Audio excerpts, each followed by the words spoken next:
Hey guys, welcome back to another episode of Wealthy AF, and today's guest is Bill Mitchell. In June 2005, Bill's daughter Kristen was killed by her ex-boyfriend 20 days after her college graduation.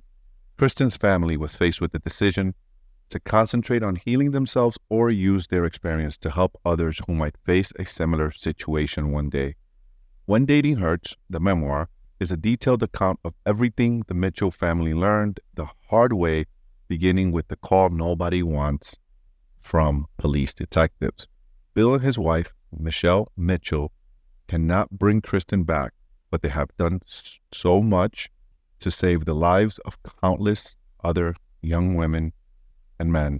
Bill, thank you for coming on and being so open to share your story, and more importantly, being so open to help others through your experience. So welcome to Wealthy AF. Yeah, thank you, Martin. This is a great opportunity to help a lot of people. I appreciate this. I want to start with the day you got the call from the detectives. Can you tell us about that day? Tell us what that was like. I'm a father of four, and I can only imagine how difficult and challenging those emotions were on that day. Tell us about you and your wife's experience that day. How was that? Well, okay, so that was a Friday, June 3rd, 2005, which for anybody listening to this seems like, wow, that was 20 years ago.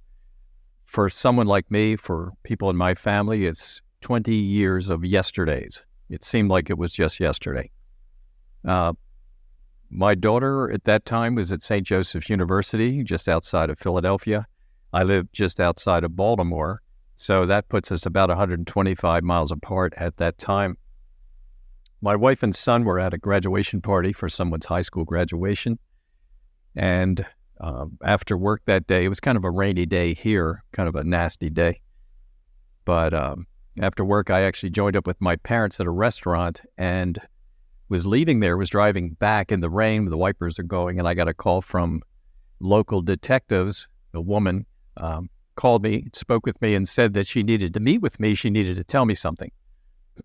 And you're driving in your car. I've got this woman on the phone saying she's a police detective and needed to meet with me somewhere. She wanted to meet at our house, and I just thought that is a lot to process. And I wasn't interested in doing that because I'm not guessing she really is who she said she was. It's just too much. Mm-hmm. So I said, well, let's meet at a grocery store. I came up with that as a place. I figured it's out in the open. It's 8 in the evening. It's dark. It's raining. So that's where we met, and that's where I received a parent's worst nightmare. Once she wanted me to sit in her car. She was with another guy who was a detective. There were 2 other people there, women who were, I'd learned later, bereavement counselors. So there was actually 4 of them. And she wanted me to sit in her car to tell me the news.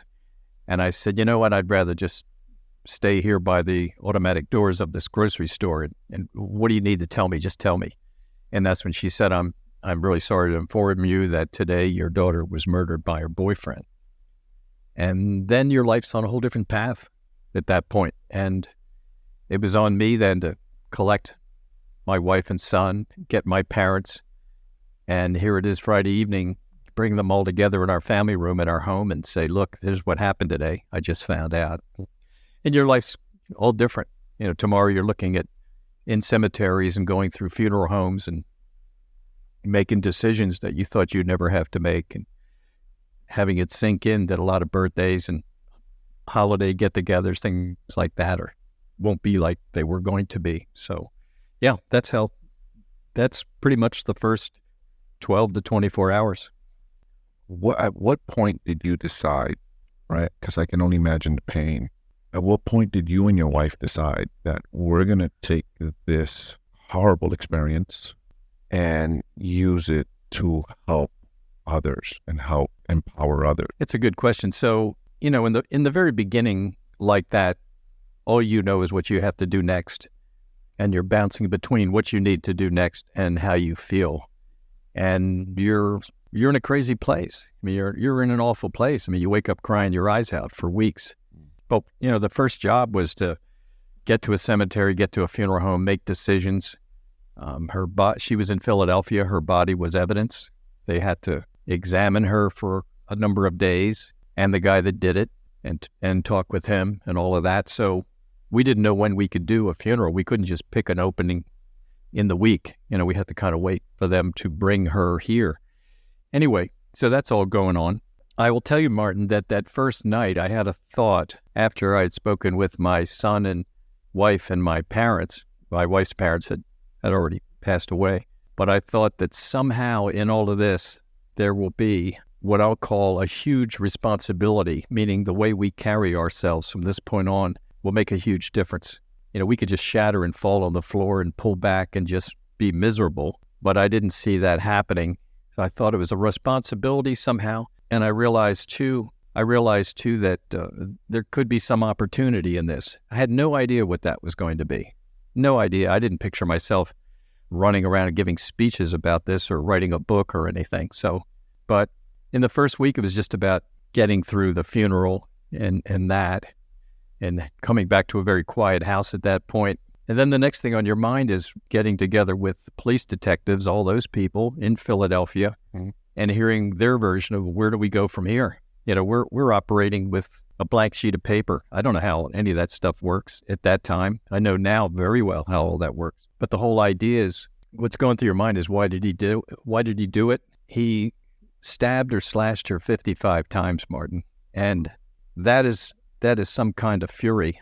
It's bad enough to kill someone, but he really became a killing machine, let's say. So anyway, in the next 6 months were about getting him into prison. Took about 10 months for that to happen. He actually pled guilty. He went away for 15 to 30. But somewhere in the midst of it, in terms of turning the page, somewhere in the midst of it, we were asked to come up and give a speech, or at least come up to a memorial service at her school once the next school year started. There were people there who wanted to do a candlelight vigil, kind of walk through the school grounds with candles and then end up in a chapel and say some prayers, and maybe some people would get up and speak. And I volunteered, my wife volunteered, my son volunteered, and we spoke. And the turning point, I think, for all of this was the reception that we received when we were speaking. Because when others got up to speak, there was someone from Washington, from the government, who spoke for about a half an hour, and people were shuffling in their chairs and coughing and making little noises and acting a little uncomfortable. When the three of us got up to speak, one after another, that place was dead silent. They were hanging on every word. And besides pats on the back and hugs, we came away feeling like there is power in talking about this, and that people will listen to people like us. So the next thing was finally for him to go off to prison, which took a few months for that to finally go from being maybe a court case, a trial, to him pleading, to us having to accept the plea and that type of thing. But then we were asked time and time again to get up and speak in front of some group or speak before a domestic violence agency gathering, some big fundraiser they had. One of the first speeches I gave was before 956 people at Ravens Stadium in Baltimore. It was a domestic violence fundraiser luncheon. And again, when others got up and spoke about domestic violence in general terms or what's going on in the world, people, it's a luncheon, 900 and some people. It's noisy. When I got up to speak, it was dead silent. It was like they were hanging on absolutely every word. And I came away again thinking, we've got to do something with this. So I was asked to speak a lot of different times, and my wife would come and speak sometimes, but it was very hard for her to relive it all. But I kind of pursued that. I really encouraged it. And then eventually it occurred to me to put some articles on LinkedIn about parents' worst nightmare and how to avoid it. And finally somebody wrote in a comment saying, why don't you stop writing these articles and why don't you just go ahead and write the book? And I hadn't thought to write a book, but the encouragement was there. So I started to do that. And it took about 4 years to write the book. Having never written a book, I kind of pursued agents for a little bit, but there's such a learning curve in all those areas. I mean, I was a one-man army pretty much. And finally decided to self-publish through Amazon and came up with the name When Dating Hurts. Now, these days, the book and the podcast with the same name, and I'll come to that in a minute, they really are about dating and domestic violence. It's not just people dating in their teens. We started out there. We had a whole foundation about that for 10 years or more. But then more and more people wanted to hear what we had to say. And the difference between dating violence and domestic violence is in domestic violence, the people are married, or they're a little older. Dating violence is usually younger people, but it could be anybody. It could be people in their 40s. But the bottom line is that the rules apply to both. If you understand one, you understand both. It's just usually dating is younger people, and domestic violence are people who are more partner-like, living together, that type of thing. So the rest of it applies. All the warning signs, all the things that happen, very similar, very similar. Which leads me to my next question. Sure. As a father, right, I want to talk to you. The topic today of this episode is domestic violence and, when dating hurts. But as a father, were there any telltale sign as a parent that you maybe saw when I'm sure you've played this 100 million times in your head. I'm Yes. pretty sure. When you have those thoughts, were there any telltales? At least from our standpoint, in terms of telltale signs, we didn't see any. But there's a reason. It's because we lived 125 miles apart, and she dated him 4 or 5 months. We didn't meet him until the graduation day. That's the first time I ever met him or shook his hand, was introduced. And I will tell you, I mentioned this in the book, but I will tell you that the initial reaction that I had, like a teletype running across my mind, was this thought. This is literally the thought when I shook his hand and looked at him, was I'd never want to tangle with this guy. So I pictured myself in a fight with that guy the moment I met him. Wow. I didn't pursue it, but I thought, wow, what a strange feeling. Now, that is the closest I came to knowing, having anything that might light a fire under me. Separately, a couple of weeks before the graduation, which is the day that we met him, was the last day I saw my daughter alive. So that's strange how that handoff kind of happened. But a couple of weeks before that, my wife was on the phone with my daughter and was talking about the boyfriend. And my wife said, well, tell me about it. And she said, Mom, it's not the perfect relationship. It's really not. And my wife kind of took that like I probably would think, well, this is just another guy passing through her life. There's no point in really talking about it that much. This is going to end soon, so don't pursue it. Of course, with the wisdom of 19 years and knowing everything now that I know about dating and domestic violence, I would have pursued with a lot of gentle but firm questions like, okay, well, look, you say this is not the perfect relationship. Tell me what is the perfect relationship, or where's this one falling down? And just say, just give me some sense. Like, what do you think? I will tell you, there was also someone who was a teacher of my daughter's who saw her a couple of days before the graduation. He had been her accounting teacher a couple of years before, and they were talking about different things. And he says, well, so what else do you have going on in your life? She had a job already lined up with General Mills. She was going to be starting in a month. She had this really, nice starter job with them, new position. And she said, well, I've got this boyfriend, kind of have some problems with him, but I can handle it. It's difficult at times, but I've got it. I can handle it. And again, he told me that some years later. He was on our foundation board, but he did what I probably would have done, which is, okay, I guess they just don't get along or don't agree on things. And again, she's going to handle it. I guess she's going to handle it. He said to me, he felt horrible looking back at that because he thought that was the opportunity. He didn't recognize it.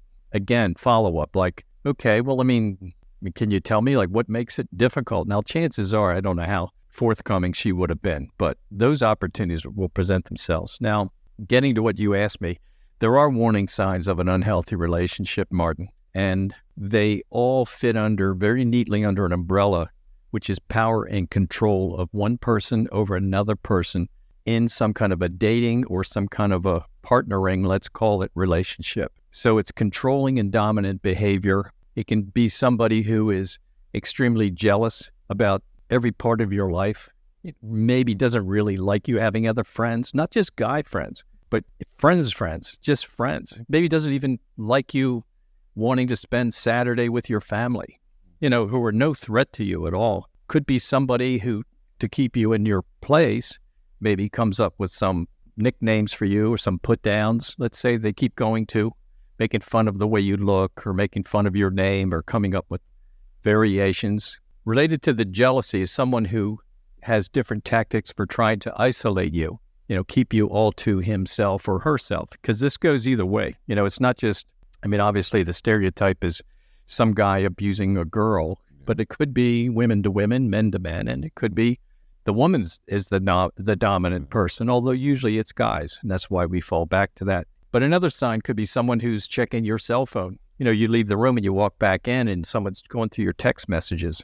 It's not that means you're being abused. It just is another sign that maybe you ought to think about this relationship. It's the frequency of these type of things. It could be you're apart for a number of hours and someone's constantly texting. Well, what are you doing now? Well, I thought you'd only be at the mall for an hour. It's already 2 hours. It's somebody who's like pestering you with this stuff. And in a way, you're thinking, you're kind of torn between, gee, this person really cares about me and what I'm doing and wants to see me. But if it's over the top, that's a warning sign. It's somebody who maybe later in the relationship, after you had a few turns with this person, difficulties, maybe starts to indicate to you that, it's a really good thing that I like you, because to tell you the truth, you're not all that great. I see something in you, but, it's almost like I'm your last chance, and people will go there in these relationships. Someone who makes you feel you can't do anything right, which nowadays you hear the term gaslighting quite a lot. Yeah. But it's someone that every time you slip up, they make a big deal out of it. My God, you can't find your keys. You can't find your cell phone. What are you, an idiot? Somebody who's just capitalizing on any flaws you might have like that. Could be somebody who lies about, eventually you figure out lies about just about everything that's going on. That you keep finding out that they're putting you into this false world. It is really not reality. Yeah, some of the things that come up, I feel like I hear the term love bombing a lot more in the last what does 6 that months mean? to a year. What does love bombing means? I got 2 questions for you. That's one. What does that mean? Yeah. And then if we have a listener that's hearing everything you're saying, and their eyes are opening wide open right now. Sure. And they're saying, oh my gosh, that's my partner, or that's my friend's partner, or that's, oh my goodness. Yeah. Sounds like the world I'm living in. Yeah. Yes. How do they navigate that? How do they get away from that person? How do they protect themselves from a tragedy, or protect their loved ones from a tragedy happening? Well, let me come to that in just a moment, if I could. Let me just finish up on some of the warning signs, because I've studied this enough. I'll mention just a couple more things, and then I will answer your question. Love bug, remember that? Yeah, love bombing. Love bombing. Yeah, love bombing. Love bug was. I don't know. Yeah, I don't know what. 200 or 300 years ago. Somebody who you feel is speeding up the relationship. That's one I've been hearing about a lot in the last couple of years. Here's an example. We've only been dating a week or two, and you're telling me you love me. Not that believable. It's like, love me. If inside your head that little voice is saying, love me, you barely know me. It's a warning sign. It's not the alarm bell to get out of the building. The building's on fire. These things, if you start to keep experiencing these things, you might be a target of somebody who's actually going to turn all this around and be abusive to you. So I've kind of gone through a lot of the warning signs. Now, the last part about that, and then I'll tell you about the escaping part. One of the things I did was studied enough of these relationships and read up enough about to realize there's actually what I'll call the template that every abuser follows. And it's only a 5-part template. It's pretty simple, and you can picture it. So, step 1, storybook romance, which is kind of like the love bombing thing.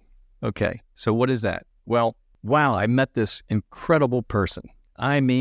We went to this restaurant. I didn't think I'd ever get into a restaurant like that. It was just, he just wants to do all these things. It's just so charming. It's like, and I found out everything that I like to do. It turns out it seems like he kind of likes to do those things too. It's like, man, what are the chances of running into somebody that's so great with this stuff? And then the next day when I went to work on Monday, and there are 2 bouquets that showed up in the office for me. And everybody's like, wow. What's this? I just thought I met the most amazing guy. Now, that example of the 2 bouquets, that actually happened. I didn't make that up. And that actually happened. The guy that killed my daughter actually dated, of course, people before my daughter. And one of the things he did after the first date was send over 2 bouquets to this woman who was the woman who dated this guy prior to my daughter coming along. So imagine dating somebody, by the way, and finding out sometime later that the next person he dated, he actually murdered. Pretty incredible. Step 1 is storybook romance. Step 2 is isolation, which I mentioned. Somebody who little by little by little tries to isolate you from every facet of your life the way you used to know it. This doesn't happen in the first week of the first date. This takes time. Part 3, threats of violence. So you start to see this person get really angry about some things. I'll give you an example. You're in the car with that person, you say something, and the person slams on the brakes and say, you know what? My mother used to talk with me like that, used to say those kinds of things, and I didn't put up with her, and I'm not going to put up with that kind of stuff from you, okay? So somebody who practically hits you, or somebody who punches something near you, or throws something in your direction. These are all threats of violence. Step 4, actual violence. Now, I don't think actual violence actually happened to my daughter. I think that she went through most of this template I'm telling you about. Actual violence didn't happen until she was breaking up with him, which is what she was doing on that last day. And by the way, breaking up with somebody is the most dangerous time. That's when people get killed. But actual violence is somebody who is strangulating you, which people call choking. It's not choking, it's strangulating. Choking is when you're eating something and it gets stuck in your throat. Strangulation is when someone has their hands around your neck and cutting off your airways. But someone who punches you hard, someone who pushes you down a flight of steps, hits you with a lamp, actual violence. That's step 4. Step 5, interestingly enough, is convincing apology. Look, I am so sorry about what happened.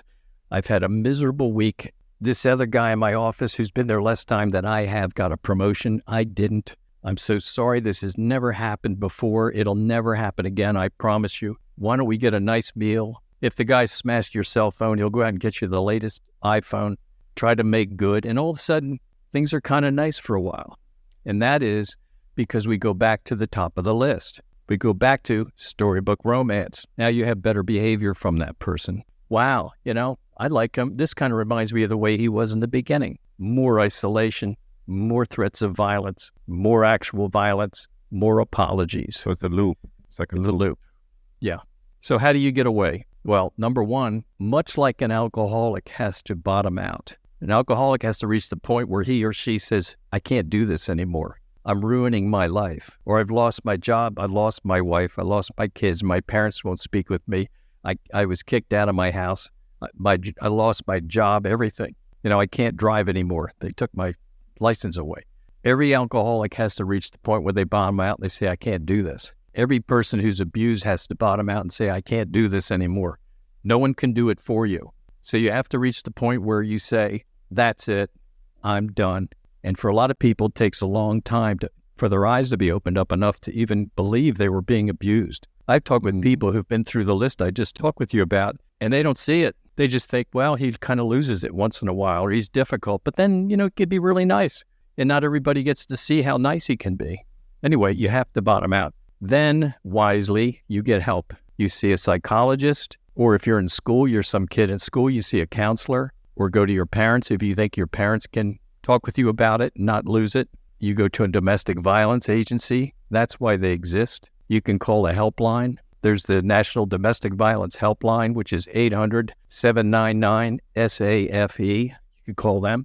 They'll talk with you. You can talk as long as you want. They'll be very helpful. You can hang up if you want to. If you're scared, call 800-799-SAFE and have a friend sitting there who knows about your problem too. You can hold your friend's hand and talk.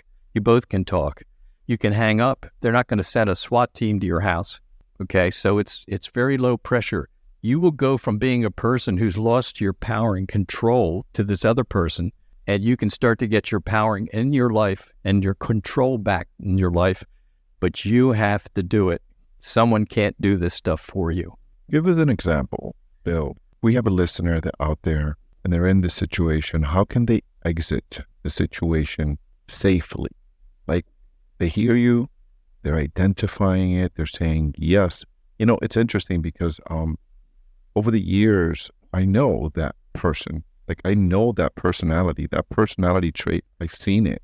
I think we've all encountered that person at some point in our life, somehow, in some areas. But how does one is saying, okay, yeah, I hear you. I've been dealing with this for years. I've been sensing and this is the calling. How do I get out? And I know there's shelters for women. There's shelters women run off to and they protect them, and no men are even allowed in there. And yes, that's right. But what advice are you giving? You're the expert in this, Bill. How can a human being, person, men or women, because it happens in both sides.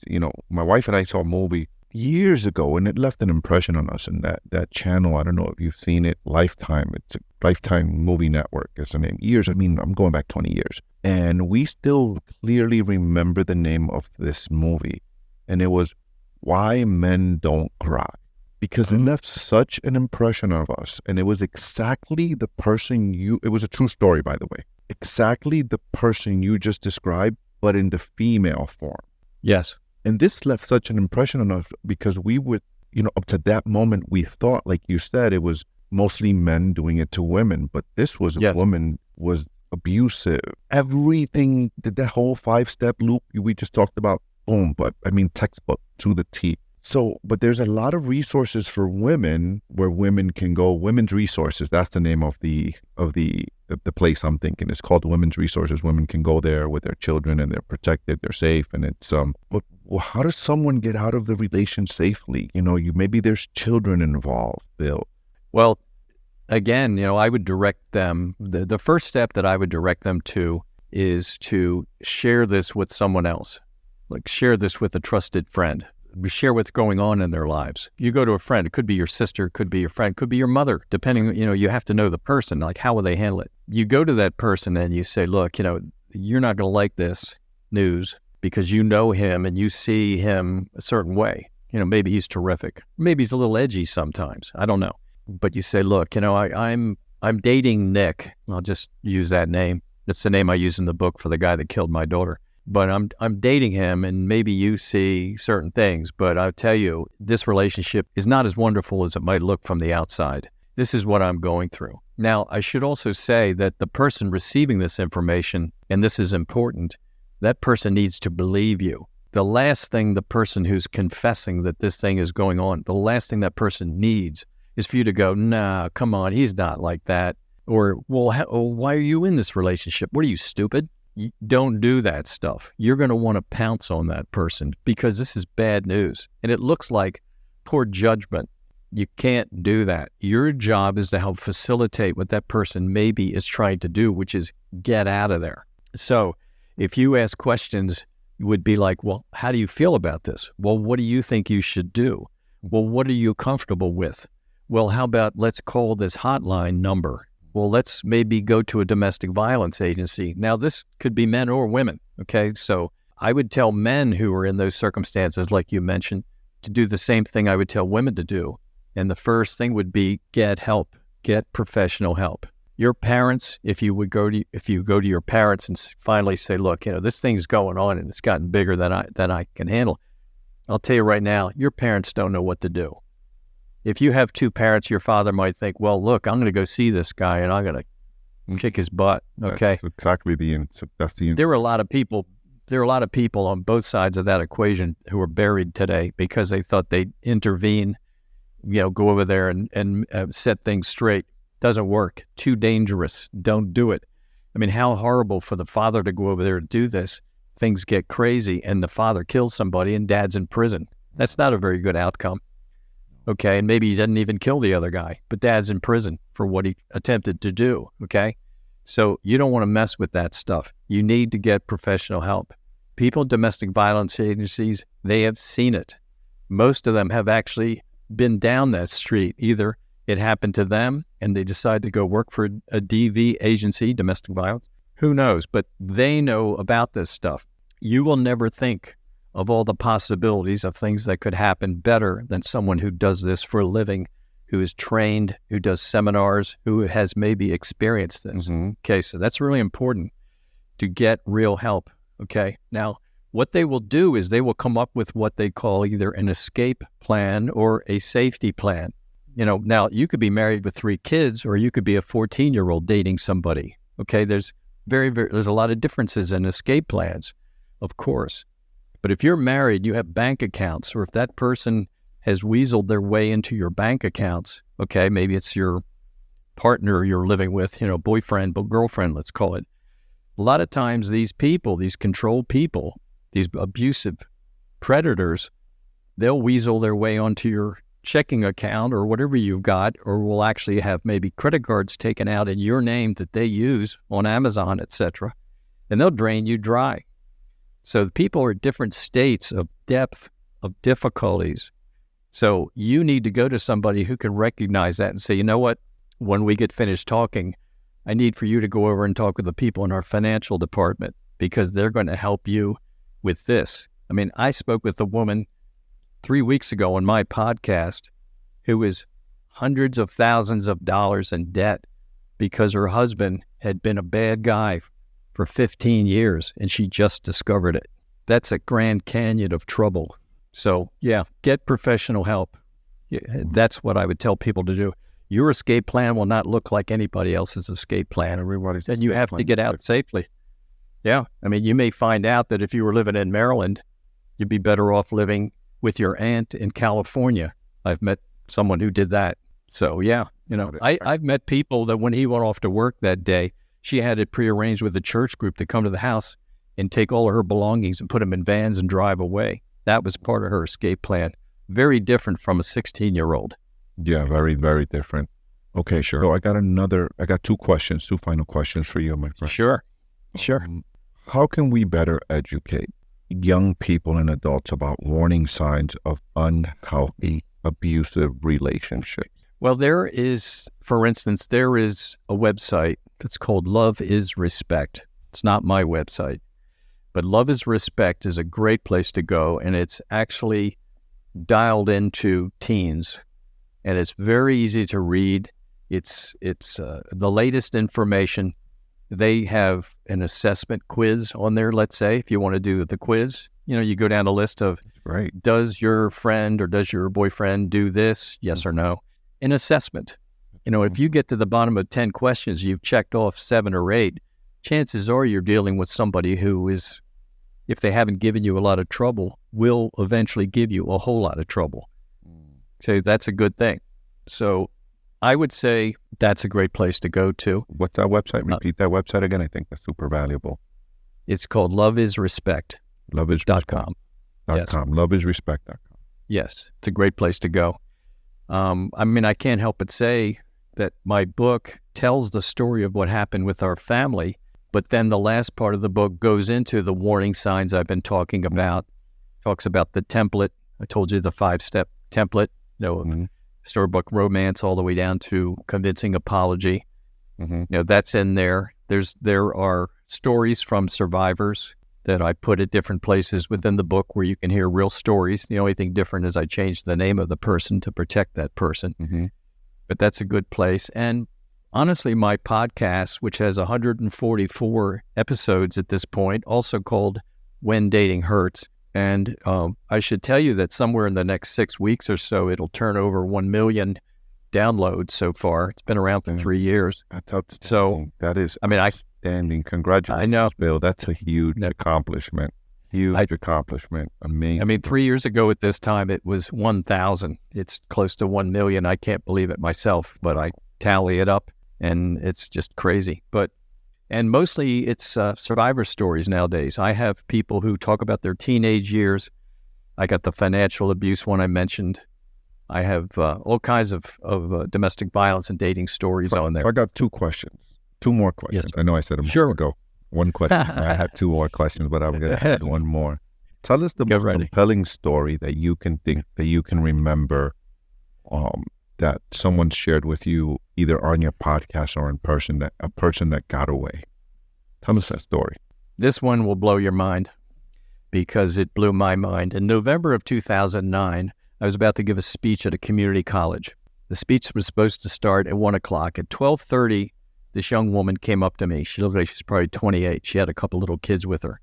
And she kind of got them busy off to the side. They had cookies and sandwiches and things like that. She says, why don't you go over there and get some of that? And she walked over and she said to me, I know you don't know me, but I spoke with you a number of years ago. and you told me that if I wasn't careful, I would be the next Kristen Mitchell, who is my daughter's name, my daughter who was killed. And I thought, I don't know this person. And I said, are you sure it's me? She said, well, I was so excited you're talking today. Now, in 2009, I didn't have the book. It was just me giving some speeches here and there. So I was kind of like, are you really sure? Anyway, she said, well, here's the deal. She said, I was a nursing student when I was around 20. And I was with some friends in a bar and met this guy, this great big guy. He's like 6'5". This woman's kind of like 5'6" maybe. Met this guy, one thing after another, fell in love. He already had 3 kids, had 3 little girls. And he said, eventually they started a date. And over the course of dating, he's got this big car and all these things. It's like, wow, this guy's got it all together. Claimed that his wife is a druggie, and eventually they got divorced and he got the kids. So she bought all that. Anyway, so they're dating, they get married, she gets pregnant.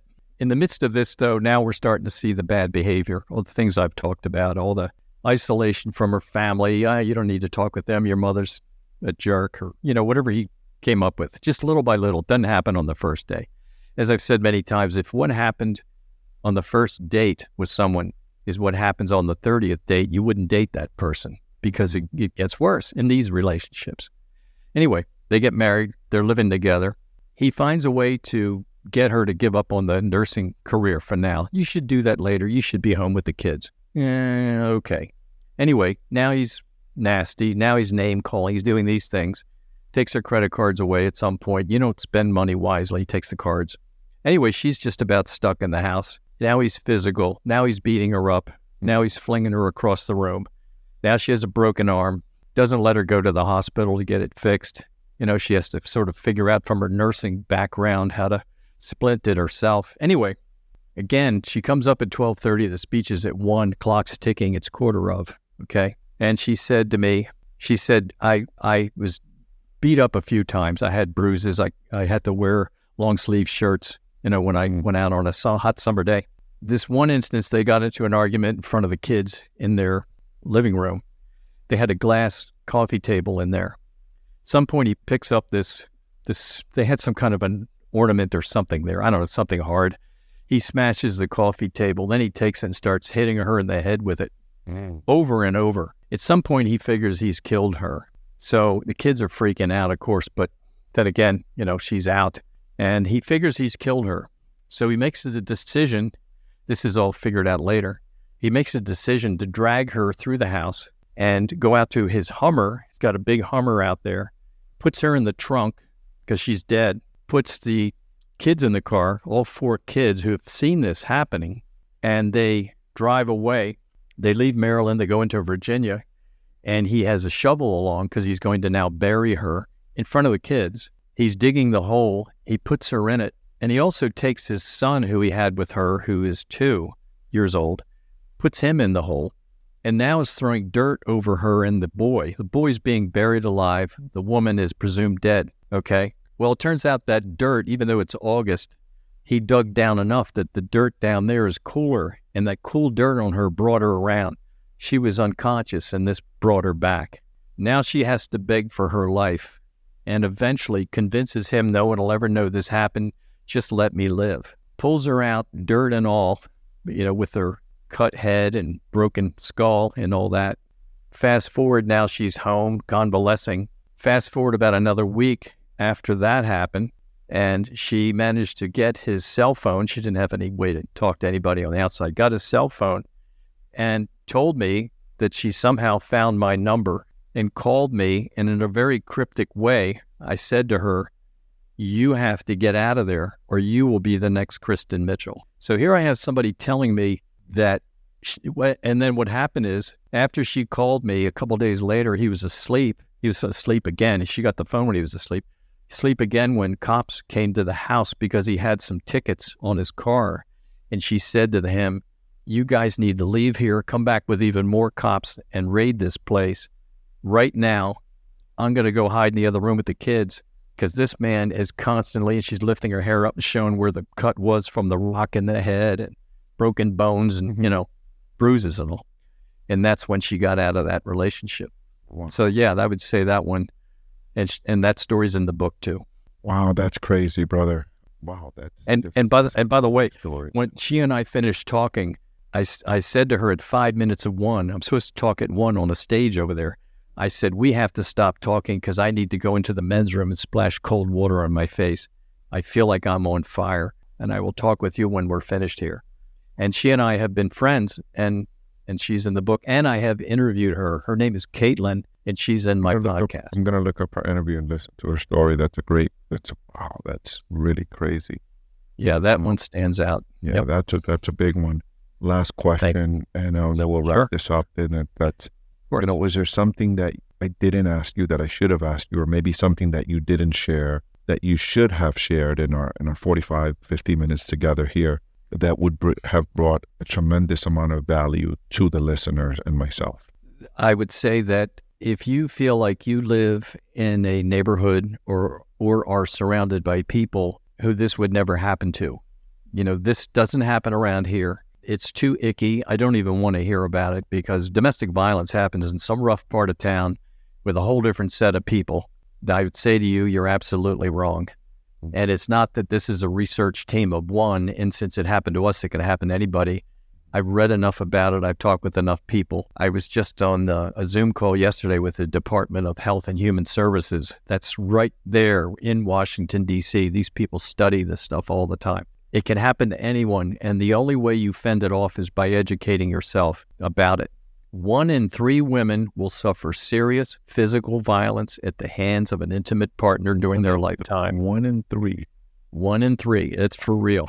1 in 3 women will suffer serious physical violence at the hands of an intimate partner during their lifetime. Typically, it happens between the ages of 16 and 24. That's the only statistic I ever use. Wow. That's it. Wow. Well, thank you, my friend. I really appreciate that. If people wanted to connect with you, I know you mentioned your podcast. How do they get your book? How do they find you on social? How do people find you, connect with you, go check you out, go listen to your podcast, or pick up your book? Yeah, sure. Thank you. Yeah, I would say go to whendatinghurts.com, and that will lead you to the podcast. That'll lead you to the book. And my email address is there. So that's simple enough. It's all one word, whendatinghurts.com. Bill, thank you so much, sir, for coming on. Thank you for sharing your story. And sure, man, I was interviewing someone last week, and we were talking about purpose, about our meaning and purpose in life. And this gentleman mentioned how purpose comes a lot of time from our worst moments in life and